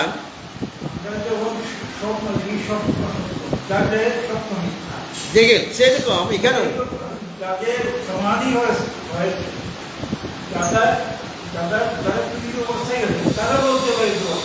হ্যাঁ, আমরা তো এখন বলতে পারছি না, এখন আমাদের অজ্ঞান নিদ্রায় আমরা নিদ্রিত হয়ে আছি। যখন আমার অজ্ঞান দূর হয়ে যাবে সেই অবস্থায় বিচারের দ্বারা মানে সর্বদাই যে আপনি অজ্ঞানেই থাকবেন এটা তো বলা যাবে না। কেননা আপনি যত এগোবেন, যত শ্রবণ মনন নির্দেশন মানে বিচার করবেন, তত তো আপনি আপনার স্বরূপের দিকে যাচ্ছেন কিনা। আজকে আপনার অজ্ঞান আছে, কালকে আপনার অজ্ঞান নাও থাকতে পারে। কতদিন অজ্ঞান থাকবে, কতক্ষণ আমি স্বপ্ন দেখবো সেটা আমি বলতে পারবো কি? কতক্ষণ অজ্ঞান থাকবে সেটা তো আমি জানি না, কিন্তু অজ্ঞান একদিন চলে যাবে। যেহেতু যারা এই পথে চলছেন, যারা চেষ্টা করছেন, তার অজ্ঞান ধীরে ধীরে কিন্তু শিথিল হচ্ছে। মানে ওই যে গভীর ঘুমে অচেতন ছিল, ধীরে ধীরে তার ঘুমটা, মানে হঠাৎ করে তো লোকে জাগে না, ধীরে ধীরে ঘুমটা পাতলা, তারপরে এক সময় জাগে। হঠাৎ করে সুষুপ্ত অবস্থা থেকে কেউ জেগে যায় না, ধীরে ধীরে জাগে। এই জন্য সুষুপ্ত অবস্থায় যে আছে তাকে হঠাৎ করে ডাকতে নেই, সেখানে শব্দ করতে, তাহলে পর তার শরীর খারাপ হয়ে যেতে পারে, এমনকি মারা যেতে পারে। যে গভীর ঘুমে অচেতন হয়ে আছে তাকে একদম ঠেলা দিলেন বা খুব জোরে চিৎকার করতে আরম্ভ করলেন, তাহলে তার শরীরটা অসুস্থ হয়ে যেতে পারে। কারণ সে একটা অন্য জায়গায় আছে, অন্য দেশে আছে, তার সেখানে কোনো শব্দ স্পর্শ কোনো বিষয় নেই, কোনো শরীর নেই, মন নেই, সব ঘুমিয়ে আছে, সকলেই ঘুমিয়ে আছে, অজ্ঞানে লয় হয়ে আছে। হঠাৎ করে সেখান থেকে তাকে জাগিয়ে দিলে সে বেঁচে বুঝতেই পারবে না যে কী হলো, ঘটনা কী, আমি কোথায়, কী আছে, কী করছি, বুঝতেই পারবে না। সুতরাং ধীরে ধীরে ভগবান কী করে তাকে জাগায়, ধীরে ধীরে সে জাগে। সেরকম আমরা অজ্ঞান নির্যাতিত, আমরাও শোনোই উপরবে, ধীরে ধীরে আমাকে জাগাতে হবে। হঠাৎ করে জাগাতে গেলে তো আমি হাতপেন করে মারা যাবো। এই জন্য ধীরে ধীরে করতে করতে, এই জন্য বলা হয়েছে বহুনাম জন্মনাম অন্তে জ্ঞানবান মাং প্রপদ্যতে বাসুদেব সর্ববিধি স মহাত্মা সুদুর্লভ। একদিন না একদিন, যেহেতু এই রাস্তায় নেমেছে, যারা মানে সাধনা করছেন, বিচার যারা করছেন, তাদের তো বিচার একদিন পূর্ণ হবে। আজকে আমি প্রাইমারি স্কুলে পড়ছি, তো একদিন তো হাই স্কুলে পড়বো, তার কিছুদিন পরে কলেজে, তার কিছুদিন পরে ইউনিভার্সিটিতে, তারপরে আমি রিসার্চ করবো, তারপরে আমি পিএইচডি ডিগ্রি লাভ করবো, তারপরে ইউনিভার্সিটির প্রফেসর হয়ে যাবো। একদিনে কি হওয়া যায়? তার জন্য আমাকে অপেক্ষা করতে হবে, ধীরে ধীরে আপনাকে এগোতে হবে। হঠাৎ করে আপনি অবাক না জেনে ইউনিভার্সিটিতে ভর্তি হতে যাচ্ছেন, তো পারবেন? ঢুকতেই দেবে না আপনাকে। হ্যাঁ হ্যাঁ হ্যাঁ, ধীরে ধীরে সিস্টেমকে ফলো করতে হবে। তো যখন ব্রহ্মাত্মার অনুভব হবে, অনুভব একদিন একদিন হবে। যখন শ্রুতি বলেছেন যে আত্মা বা অরে দ্রষ্টব্য, আত্মদর্শন মানে আত্মসাক্ষাৎকার করতে হবে, এবং তাকে দর্শন বা সাক্ষাৎকার করার উপায় যেটা বলেছেন শ্রবণ মনন নির্দেশন, ওটা করলে একদিন না একদিন আত্মদর্শন হবে। শ্রুতিতে মিথ্যা কথা বলবেন না, উনি মাতা। সুতরাং শ্রবণ মনন নির্দেশন যিনি যথাযথভাবে করছেন, গুরু উপদিষ্ট নিয়ম অনুসারে, তার এই বিচারের ফলে একদিন তার অজ্ঞান নিদ্রা ভেঙে যাবে, আত্মসাক্ষাৎকার হবে, অজ্ঞান নিদ্রা ভেঙে যাবে। আর তখন তার দৃষ্টিতে, তার এখনও যেহেতু প্রারব্ধ কর্ম আছে, তার আয়ু আছে, তার কাছেও জগৎ সে দেখতে পাবে, কিন্তু আগে সত্য বলে মনে করতেন। আর জ্ঞান লাভ করার পর তিনি মনে করবেন বুদ্ধ মিথ্যা মাত্র, পরমাত্মায় সেটা তার অধিষ্ঠান, তার কোনো ধর্ম ছাড়া তার কোনো পৃথক সত্তা নেই, এটা তার দৃঢ় বিশ্বাস আছে। কাজে এখন শব্দস্পর্শের দিকে সে ছুটবে। আর একজন জ্ঞানী পুরুষ, কিন্তু একজন অজ্ঞানী পুরুষ ছুটবে, আমার ওগুলো চাই, ইনি চাই যে নিয়ে আমি কী করবো, ওগুলো মিথ্যা বস্তু, কোনো কাজে আসবে না আমার, এলো পার্থক্য। কিন্তু যিনি নির্বিকল্পক সমাধিতে অবস্থান করেন, তার নিকট জগতের জ্ঞানেই হবে না। আরেকজন আছেন যিনি নির্বিকল্প সমাধিতে অবস্থান করছেন, তার কাছে জগৎ নেই। মানে হ্যাঁ, তার সে আরও উচ্চ স্তরে, মানে একজন আছে তার কাছে সে জগৎকে দেখছে কিন্তু ওটাকে মিথ্যা বলে দেখছে। আর যখন নির্বিকল্প ওরেই যখন নির্বিকল্প সমাধি হয়ে যাবে তখন আর জগতেও নাই। সুষুপ্তি অবস্থায় কোনো কিছু আছে কি? যখন গভীর ঘুমে অচেতন হয়ে আছি আমি, তখন আমার শরীর নাই, ইন্দ্রিয় নাই, প্রাণ আছে, প্রাণটা থাকে, কিন্তু ওই মন নাই, সব অজ্ঞানে লীন হয়ে আছে, আর শব্দাদি বিষয়ে কিছু নাই। সুতরাং সুষুপ্তি অবস্থায় ঠিক সেই রকমভাবে নির্বিকল্প সমাধি অবস্থায় জগৎও নাই। স্বপ্ন অবস্থায় জগৎ আছে, জাগ্রত অবস্থায় জগৎ আছে। স্বপ্ন অবস্থাতে জগৎ সে একটা জগৎ রচনা করে নিয়েছে, নিজের মতো করে একটা জগৎ সে বানিয়েছে। যিনি স্বপ্ন দর্শন করছেন তিনি তার কল্পনা দ্বারা নতুন একটা জগৎ তিনি সৃষ্টি করেছেন। উনি বোম্বে গেছেন, কিন্তু ওই বোম্বে গেলে তাকে দেখতে পাবেন না। ওর বোম্বেটা আলাদা বোম্বে, হ্যাঁ, ওই বোম্বেটা আলাদা। আপনি যদি সেই বোম্বেতে সেই জায়গাতে যান, তার সাথে আপনার দেখাই যাবে, সেই ব্যক্তি দেখা হবে না। কেন? ওটা বোম্বের শহরটা তার কল্পনা বানিয়েছেন, ওটা বোম্বেতে না, অন্য কোনো তার হৃদয়ে আছে, তার মনে আছে, হৃদয় থেকে সব বেরিয়েছে। হ্যাঁ, সেটাই বলা যে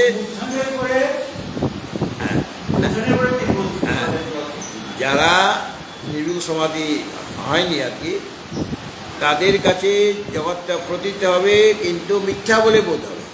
আর যিনি নির্বিকল্প সমাধিতে অবস্থান করবেন তার কাছে জগতের প্রতীতিও হবে না। উনি যখন নির্বিকল্প সমাধিতে চলে যাবেন তখন তার কাছে জগতেও নাই। আগে জগতের প্রতীতি হচ্ছিল কিন্তু ওটা মিথ্যা বলে সে জানে। আর এখন জগতেই নেই, জগতের প্রতীতিই হচ্ছে না।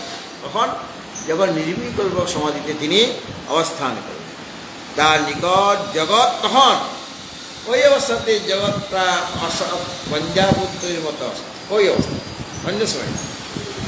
ওই অবস্থাতে যখন নির্বিকল্প সমাধিতে তার কাছে জগতেই নাই, এই জন্য কেবল পঞ্জাপুত্রই নাই, পঞ্জাপুত্রের সত্তাই নেই। অন্য সন্তান আছে, মনে করো কোনো মায়ের সন্তান আছে, কিন্তু পঞ্জাপুত্র বলে কি কোনো পুত্র আছে? তার কোনো সত্তাই নেই। তো নির্বিকল্প সমাধিতে পঞ্জাপুত্রের মতো এই জগৎ অসৎ, মানে জগতেই নেই, এই জন্য পঞ্জাপুত্রের মতো বলা হয়েছে। ঠিক আছে, যেহেতু ব্রহ্মে বাস্তবিক কোনো ভেদ নাই। জগৎ থাকলে তো ভেদ হতো, যে ব্রহ্ম একজন, জগৎ একজন, হ্যাঁ, তো সেরকম তো কিছু নেই। তার স্বগত সজাতীয় বিজাতীয় ভেদ রহিত এবং 3 প্রকার পরিচ্ছেদ রহিত। স্বগত সজাতীয় বিজাতীয় ভেদ রহিত মানে এইগুলিতে ভেদের মধ্যে 3 রকম ভেদেই হয়। তো তার স্বগত ভেদও নেই, সজাতীয় আরেকজন ব্রহ্ম থেকে আছে, সজাতীয় ভেদ নেই, বিজাতীয় ভেদ মানে ব্রহ্ম থেকে অন্য কোনো মানুষ ইত্যাদি কিছুই নেই, জগৎ নেই, বিজাতীয় ভেদ নেই। আর স্বগত ভেদ নেই মানে তিনি তো নিরবব, আমি তো অভাবপূর্ণ, অভাব স্বভাব, এই জন্য আমার হাত পা আছে, এটা হাতটা পা নয়, পাটা মাথা নয়। কিন্তু তার কি কোনো স্বগত ভেদ থাকবে? তার কোনো অঙ্গ প্রত্যঙ্গ আছে? তার শরীরেই নেই, তার অভাবেই নেই, তার স্বগত ভেদ থাকবে কেমন করে? সুতরাং ব্রহ্মে বাস্তবরূপে কোনো প্রকার ভেদ মানে দ্বৈত নাই। ভেদ নাই মানে দ্বৈত, তার থেকে ভিন্ন কিছুই নাই। যা কিছু দেখা যাচ্ছে সব পঞ্জাপুত্রের মতো অসৎ। মানে একটু উচ্চস্তরে গিয়ে বললেন, আগে তো বলছেন তার একটা ব্যবহারিক সত্তা আছে, বলছে ব্যবহারিক সত্তাই নেই। পঞ্জাপুত্রের মতোটা অসৎ, অর্থাৎ ওর কোনোদিনই সত্তা ছিল না। যখন সে নির্বিকল্প সমাধিতে যাবে তখন জগৎকে সে দেখবে না, জগৎকে দেখবেই না, মানে জগৎটা তখন তার কাছে পঞ্জাপুত্রের তুল্য হয়ে গেল কিনা। আর যার এখনো ওই নির্বিকল্প সমাধি হয়নি সেই জগৎ দেখছে, কিন্তু ওটা মিথ্যা রূপে দেখছে, মানে তার একটা সত্তা আছে, ওইটা হলো ব্যবহারিক সত্তা। আর এদের মধ্যে নির্বিকল্প সমাধি যার হয়নি তার ব্যবহারিক সত্তাও নেই, সে তো জগতেই নেই। জগৎ থাকলে তো ব্যবহারিক সত্তা থাকে, তো ব্যবহারিক সত্তাও নেই। আর তার নিচের স্তরে সে দেখছেন তার একটা ব্যবহারিক সত্তা আছে, জগৎ আছে, বস্তুগুলি আছে, কিন্তু ওগুলি মিথ্যা রূপে আছে, মিথ্যা রূপে আছে। এইটা হলো পার্থক্য। সুতরাং তার মানে হলো ব্রহ্মে কোনো রকম ভেদ নাই, মানে কোনো রকম দ্বৈত থাকতে পারে না। ঠিক আছে, এর পরেরটা দ্রষ্টে দর্শন দৃশ্যাদি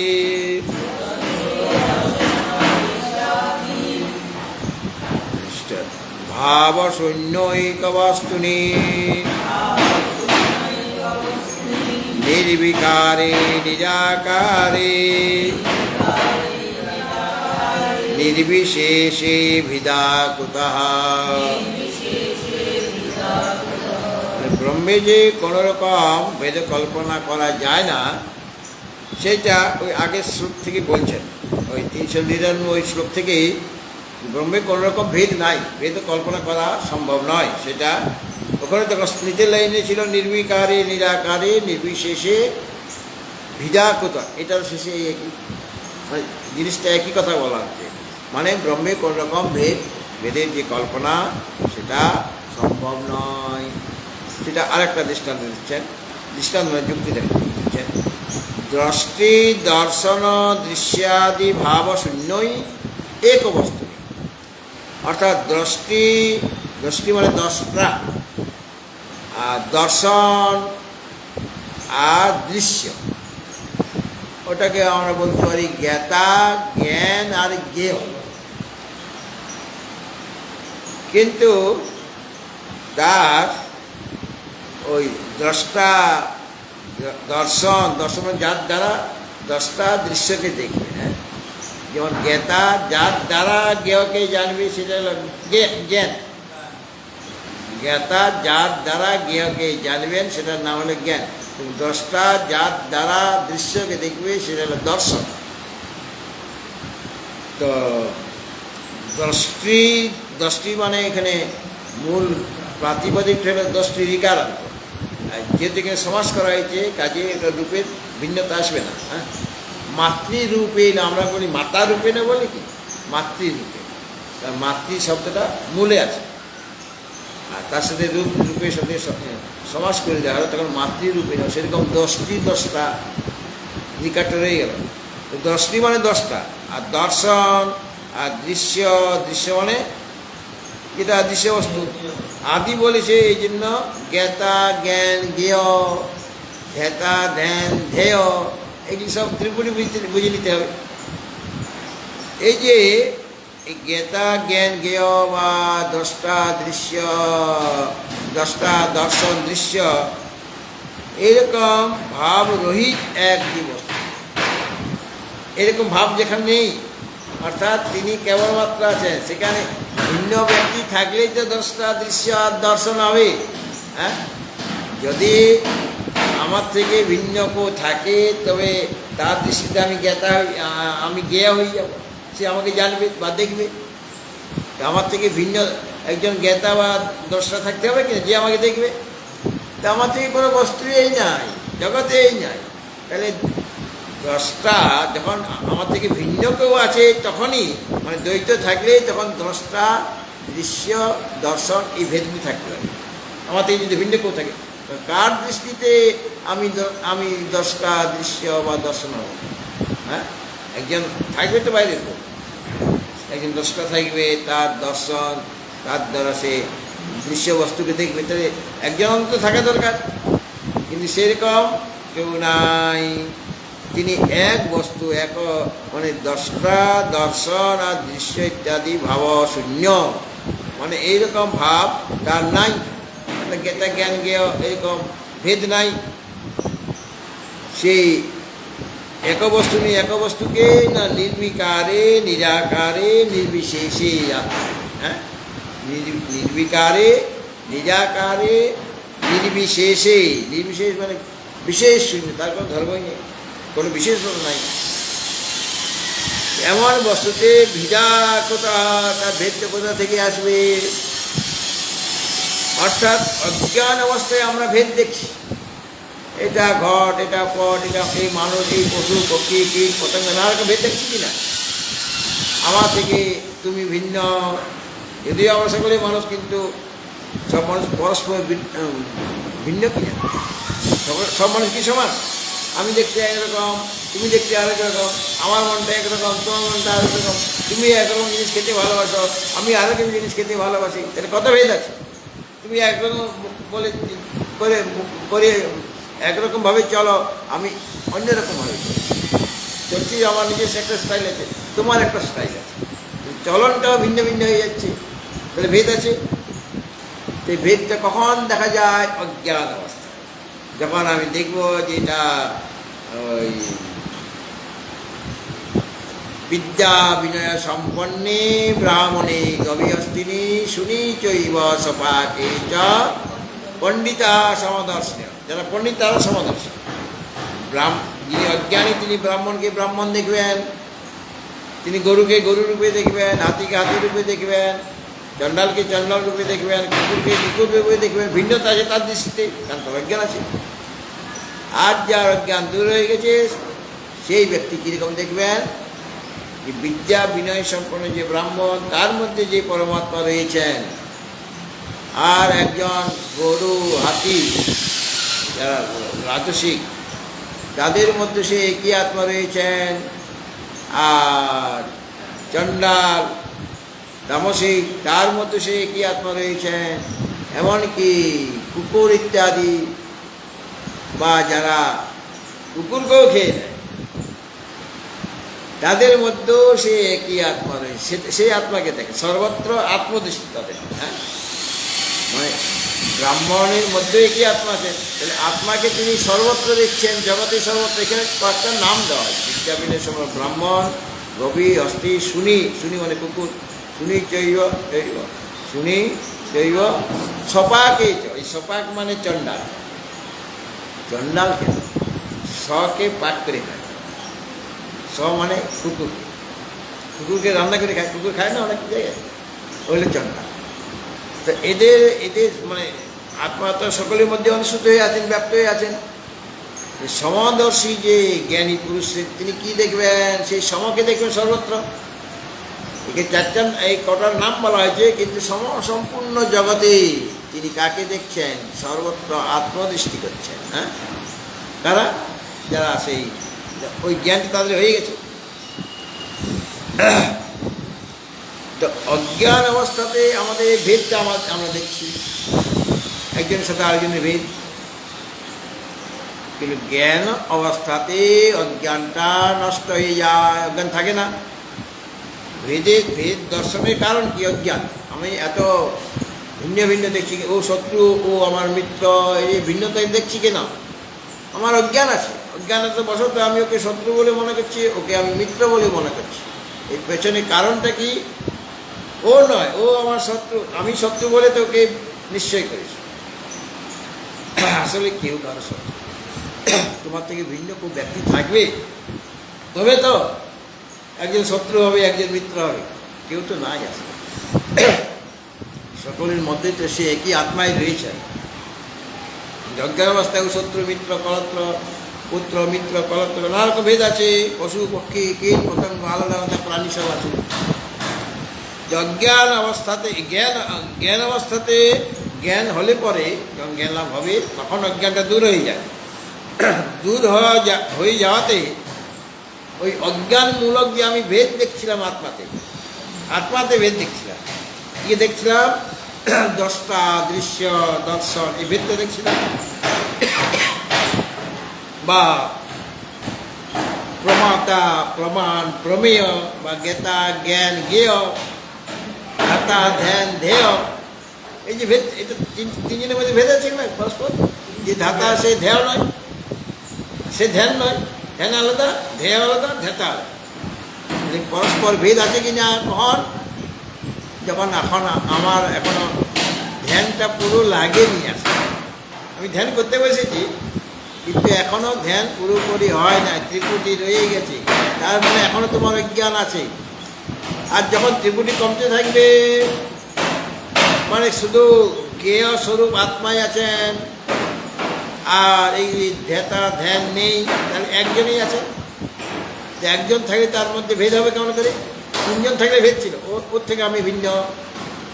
একজনই আছেন, জ্ঞেয় স্বরূপ আছেন, তখন তো কোনো ভেদ নাই। পরমাত্মাই আছেন, আর কেউ নেই। ধ্যাতাও নেই আর ধ্যানও নেই, জ্ঞাতাও নেই আর জ্ঞান নেই, কেবল জ্ঞেয় আছেন। সেখানে জ্ঞেয়টা আছে, জ্ঞেয় স্বরূপটা আছে, কিন্তু তার ত্রিপুটি থাকবে না, ওই জ্ঞাতা আর জ্ঞান নাই। কোথাও কোথাও বলা হয় যে ছবিগুলো সমাধিতে ওই ত্রিপুটিটা থেকে যায়, ত্রিপুটি থেকে যায়, আর নির্বিকল্প সমাধিতে ত্রিপুটি থাকে না। হ্যাঁ, ত্রিপুটি থাকে, কিন্তু চিত্তের অন্তঃকরণ বৃত্তিটা ওই অখণ্ড আকারে আকারিত হচ্ছে, এটা বলা হয়। আর এটা মিটে যাবে কখন? নির্বিকল্প সমাধিতে মিটে যায়, ভেদটা নাই। তাহলে অজ্ঞান অবস্থাতে ভেদ আছে, আর জ্ঞান হয়ে গেলে মানে অজ্ঞানটা দূর হয়ে যাবে। আর অজ্ঞান দূর হয়ে গেলে, অজ্ঞানমূলক ছিল ওটা দৃশ্য, দর্শন, দ্রষ্টা বা জ্ঞাতা, জ্ঞান, জ্ঞেয়, ধ্যাতা, ধ্যান, ধ্যেয়, এগুলি সব অজ্ঞানতা অবস্থান দেখছিলাম। এই যে ভেদটা কিসের জন্য দেখছিলাম? অজ্ঞানতার জন্য দেখছিলাম। বা প্রমাতা, প্রমাণ, প্রমেয়, এই ভেদগুলি যে দেখছিলাম অজ্ঞান অবস্থা। এখন তো অজ্ঞান নাই, জ্ঞানের দ্বারা অজ্ঞান দূর হয়ে গেছে, কাজে এখন ভেদ থাকবে? ভেদ থাকবে। এই কথাটাই এই শ্লোকে বলা হয়েছে, এবং উপনিষদেও বলছেন। উপনিষদ মানে বৃহদারণ্যক উপনিষদে, তোমাদের শ্লোকটা আছে কিনা জানি না, যত্র বা অস্য সর্বম আত্মৈবাভূত তৎ কেন কং জিজ্ঞেত তৎ কেন কং পশ্যেত। বৃহদারণ্যক উপনিষদ, তোমাদের বইটা আছে কি? নাই। ওটা বৃহদারণ্যক যদি ঘরে থাকে দেখে নিবে, 2/4/14 নোট করে। বৃহদারণ্যক উপনিষদ আছে ঘরে, তাহলে দেখে নিবে, এসব নোট করে রাখো।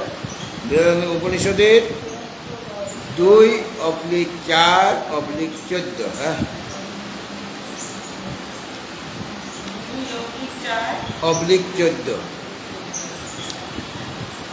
তো এখানে বলা হয়েছে যত্র বা অস্য সর্বম আত্মৈবাভূত, সমস্ত কিছু আত্মস্বরূপ যখন হয়ে যাবে, তখন তৎ কেন কং জিজ্ঞেত তৎ কেন কং পশ্যেত। আরো কিছু ছিল, অর্থাৎ যে কালে জ্ঞানী ব্যক্তি সব আত্মা হয়ে যায়, আত্মা ছাড়া কিছুই নেই, সব আত্মস্বরূপ হয়ে যায়, তখন আগে তো তার আঘ্রাণ করার জন্য নাসিকা ছিল, এখন তো সব আত্মস্বরূপ হয়ে গেছে। তখন কিসের দ্বারা কি আঘ্রাণ করবে? আঘ্রাণ তো নাসিকা দিয়ে করবে, তখন গন্ধযুক্ত বস্তুটার ঘ্রাণ নেবে। কিন্তু এখন কিসের দ্বারা? নাকেই নেই, কিসের দ্বারা কার আঘ্রাণ করবে? সেরকম কোনো বস্তু নাই আমার সামনে, কারণ তখন অদ্বৈত আত্মস্বরূপ জানা হয়ে গেছে। তখন তোমার নাসিকা ইন্দ্রিয় নাই, আর যেখান থেকে ঘ্রাণটা নেবে কোনো ফুল থেকে, সেই ফুলটাও নাই, গন্ধও নাই। আরও বলা হয়েছে কিসের দ্বারা আঘ্রাণ করবে আর কিসের দ্বারা কাকে দেখবে। তৎ কে ন কং পশ্যেত, কে কাকে দেখবে, কিসের দ্বারা দেখবে, কে দেখবে, কার দ্বারা দেখবে, আর কাকে দেখবে। এই যে তো 10টা দৃশ্য আর দর্শনটা কি? কে দেখবে মানে 10টা, কাকে দেখবে দৃশ্য, কার দ্বারা দেখবে দর্শন। তাহলে এই ভেদটা ছিল কে কাকে কার দ্বারা দেখবে, কে কার দ্বারা কাকে দেখবে, এইটা হলো ভেদ। 10টা দর্শন আর দৃশ্য, কিন্তু ওই ভেদটা আর নাই, সব আত্মস্বরূপ হয়ে গেছে। অতএব ওই সময়ে উপনিষদে বলছে যে সেখানে কোনো ভেদ আসলে নাই, আত্মাতে কোনো প্রকার ভেদ নেই। আর এই জন্য বলেন ভিদা কোথা, এই ভেদটা এইরকম এক আত্মাতে, যিনি নির্বিকার, যিনি নিরাকার, যিনি ওই নির্বিকার, যিনি নিরাকার, যিনি নির্বিশেষ, যে এক আত্মা, সে আত্মাতে ভেদ কোথায়? ভেদ নাই। কেন? অজ্ঞান অবস্থায় ভেদ, জ্ঞান হয়ে গেলে আর সব আত্মস্বরূপ যেহেতু হয়ে যায়, তখন কে কাকে কার দ্বারা দেখবে, কে কিসের দ্বারা কার আঘ্রাণ গ্রহণ করবে, এরকম কোনো বস্তুই নেই। সুতরাং সে এক আত্মাতে কোনো প্রকারের ভেদ আসলে নাই, মানে দ্বৈত নাই। ঠিক আছে, এবার থাকে কালকে 23 তারিখ, 24 তারিখে পাঠ নেয় কি অষ্টমী না প্রতিপদ সেটা বলো? প্রতিপদ। একাদশী গেলে কাজে প্রতিপদ আছে। আমি শুধু কি বলো অষ্টমী না প্রতিপদ। আচ্ছা, 25 তারিখে তোমাদের ক্লাস হবে, 26 তারিখে হবে না। 26 তারিখে আমার একটা কাজ আছে, 27 তারিখে আবার হবে। 27 তারিখে হ্যাঁ ও সকালে পূজা হবে ওখানে। ও তাহলে 27 তারিখে হবে। ওই